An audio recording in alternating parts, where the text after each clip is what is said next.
Cooper, it's how hard is it to fight through not only, once again, not having everybody available, but also some of the same things that have hurt the team lately: turnovers, offensive rebounds. How difficult is it to try to stay competitive through that? Yeah, the competitive parts, is easy. I love this game. I know the person sitting right here loves this game, and all those guys in the locker room love it, and they're going to compete their butt off to their best ability. But yeah, it's kind of like what you said. You hit it on the nose. The things that are, probably the most simplistic part about basketball are probably the hardest things for us right now, and that's rebounding, that's keeping care of the ball, and quite simply just making some layups and making some easy plays. So, and we can't have 83 points scored against us and expect to win either. So. Any thoughts on that, Kalex?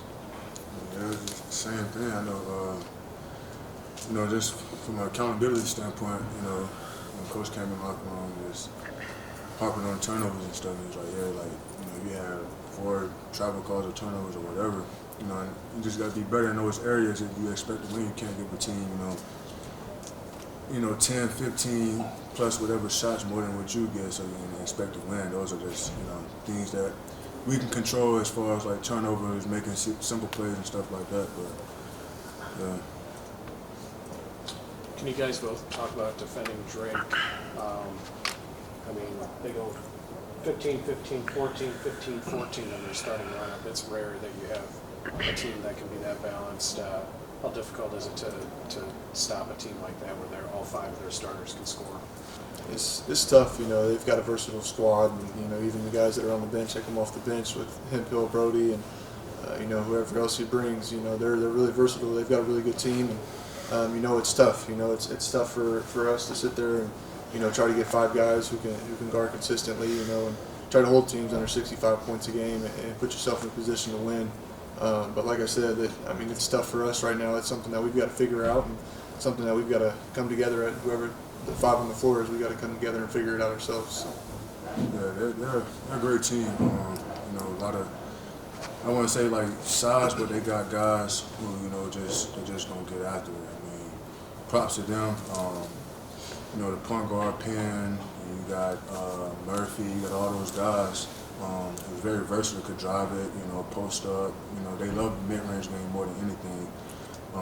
But yeah, it's tough to guard those guys, especially when you got, experienced guys that have been, to tournaments and stuff like that know what they're doing, know how to control the game and, stuff like that.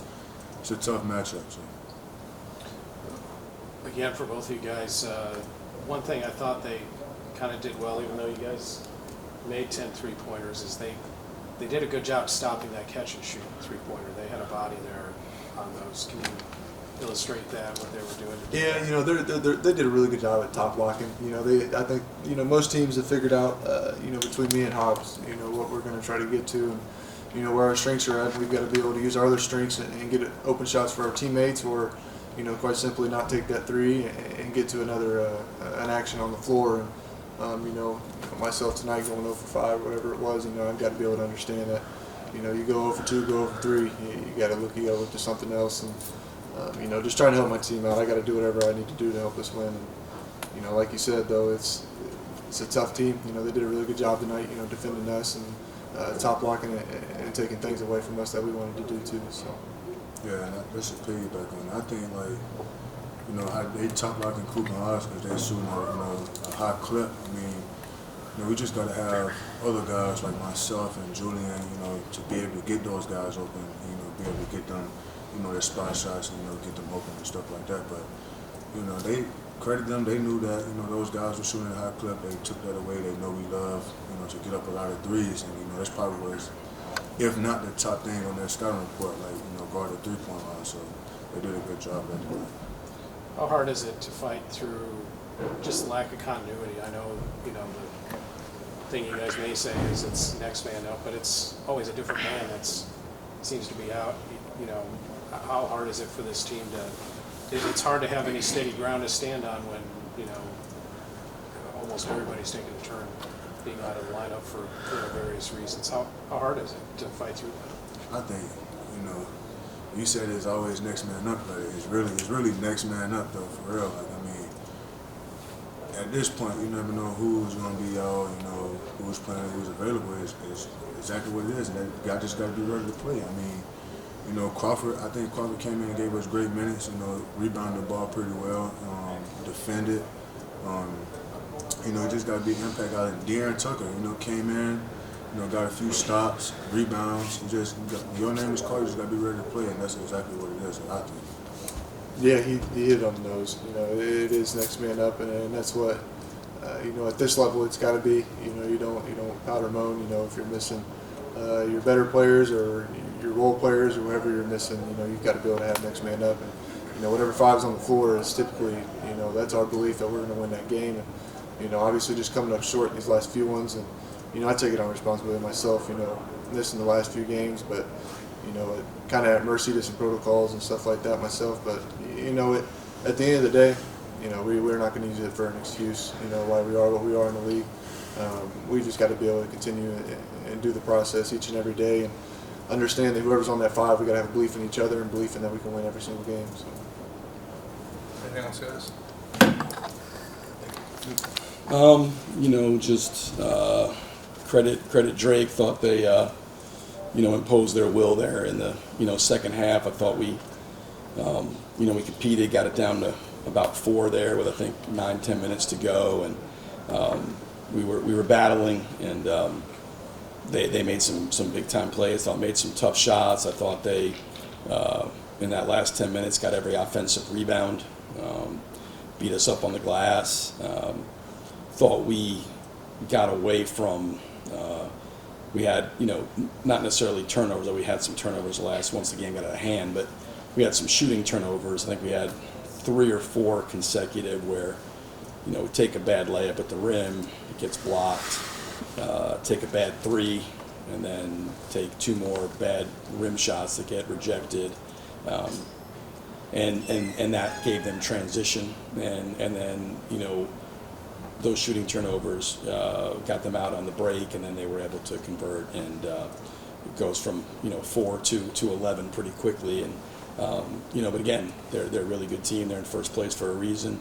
We weren't just weren't good enough tonight. Weren't consistent enough tonight. But again, a lot of credit to them. I thought they played really well, and we weren't good enough in that moment of truth there in the last 10 minutes.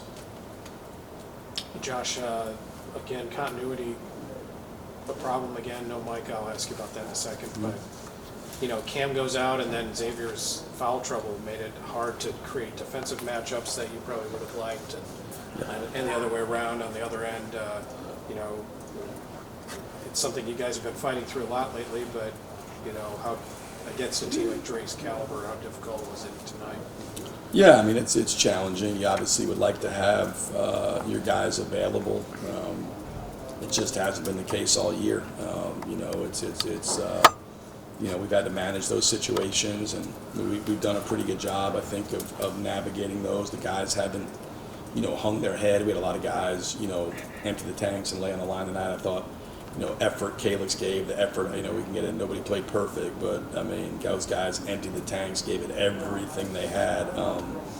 But, yeah, it's challenging because you're, we play without Henry and Jabo in a couple games, but when it's harder in game because we always talk about, the menu and what we have on our menu. And today, what was working against Drake and we were scoring, I thought, was getting the ball to Jabo, either on the elbows or on the post, and then really moving off that, right? I mean, we're generating layups and getting free throws, and he was getting some back downs. We're generating some spot threes. And when you take him and Henry out, that goes out the window for us. That comes off the menu.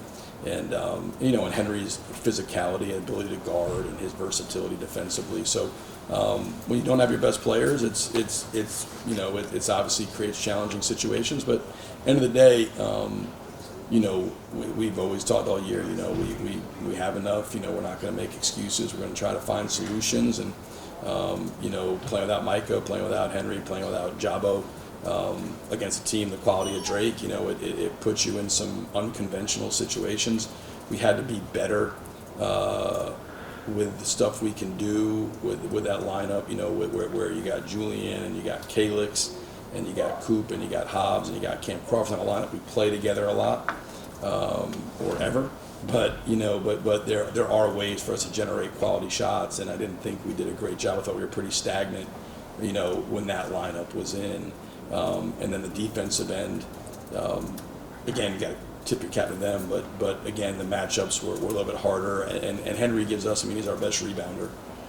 So with him going out, it does hurt you on the glass. But again, you gotta find a way, and we just weren't able to match that physicality on the glass. What do you tell Jabo to get, it's a hard one with him because his physical style plays and intensity is sort of his engine, but it also, if you get the wrong official on the wrong night, gets him into trouble, whether it's his fault or not. But how do you try to keep him out of those situations where he's not in foul trouble? Yeah, it's a tough one. He does play with a lot of force.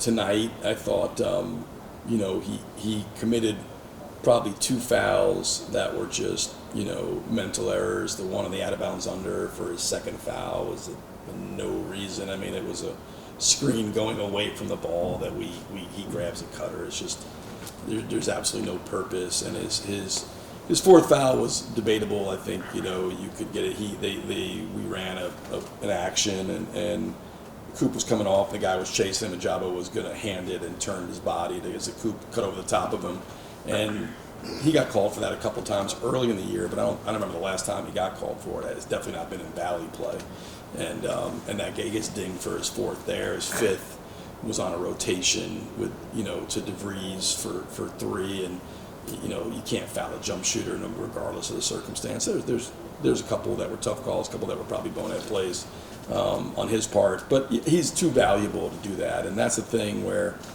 we've got to play with more intelligence, and we've talked about that all year, and we've got to not Jabo, because Jabo's been through not Division I, but he's been through our system. It's not an issue with him. He's obviously a highly intelligent player, but we've got to bring our brains and with competing. I haven't had a real issue with these guys outside of Ball State and Oakland City with their competitive disposition, but playing with intelligence and understanding what we're doing. And we have some breakdowns on switches where it just makes we give Brody a dunk on a play where they go to a ball screen at 8 feet, and you got Calix and Simon, who really are both bigs, and they could easily switch that. There's no problem switching it, and we chase over the top, we help up. It should be a switch. We don't switch. We put 2 on the ball. Brody gets a dunk. Jabo goes under. Penn, at the free throw line, Penn sits back and we had 7 straight points where it was just mental errors on breakdowns that we can't make, and so he's too valuable for us, and it's something we certainly got to continue to drive home to him and have. But he's got to play smarter in terms of not getting fouls. I don't know how many games he's fouled out this year. I know it's probably been a couple, but tonight it really hurt us because without Henry, we needed him to be out there for 30 plus minutes tonight.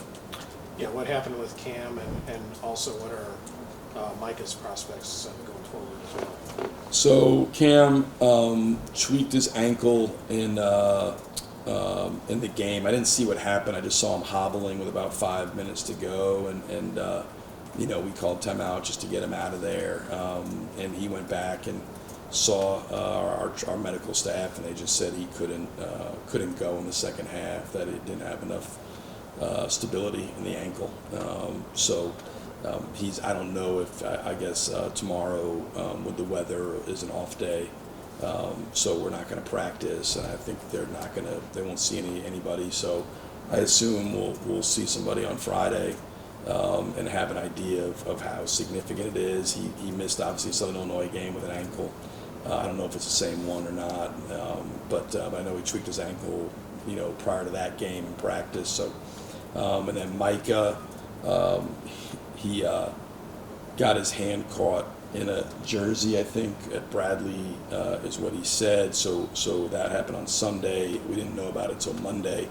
And then we were off Monday as the NCAA mandated day off, but he came in and got seen, and it wasn't, at least at the time, considered to be anything significant.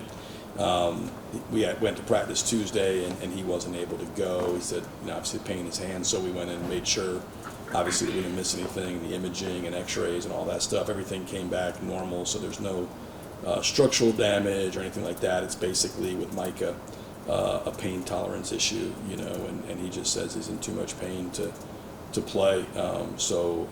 That's really, there's nothing that they can do from it's not a sprain or a torn ligament or a break, thank God.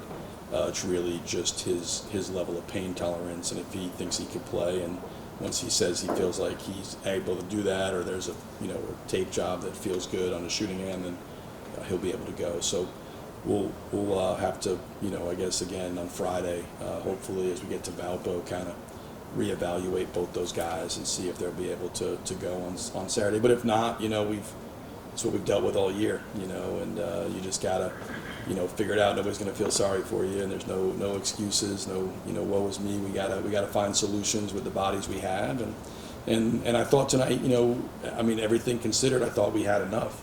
At 62-58, we're sitting right there. Even I think at one point, we had it down even later.